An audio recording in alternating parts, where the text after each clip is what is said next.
Today's sound focus was requested today by Everton, one of my Instagram followers in Brazil.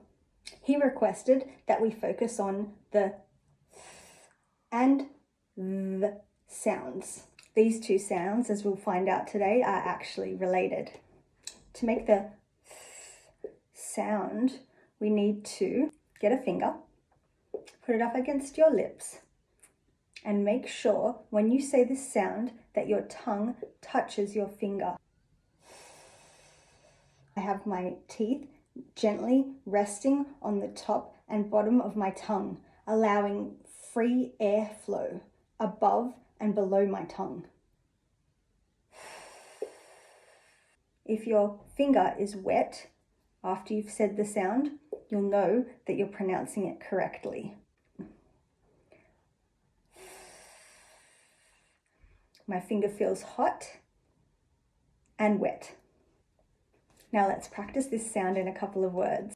A very common phrase that you're going to use is thank you.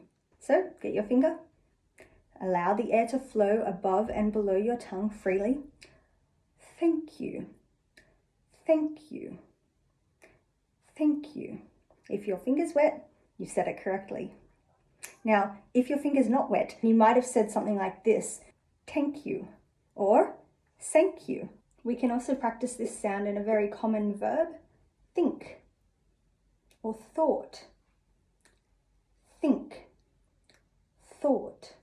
Now be careful, if your finger's not wet and your tongue is inside, you might say something like tink, or taught, or sink, and sort, which are completely different words.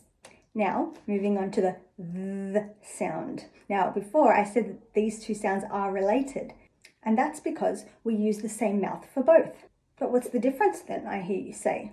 Well, can you remember from my last video, we spoke about partner sounds, and with the partner sounds, one is voiced and one is not voiced. So in the last sound we just did, the th, we did not use our voice box. But in this sound, we're going to use the same mouth.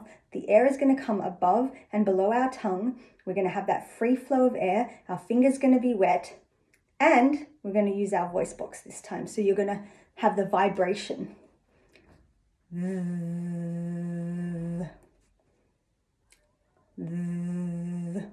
Now let's try the th sound in a couple of words. A very common word is this. This. This. Another word, the.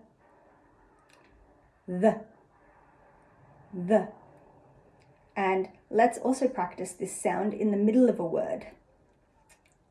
Other. Other. Other. If your finger was wet for those three words, then you were probably pronouncing them correctly. If your tongue is inside your mouth, then it's going to sound like this. Ada or azza.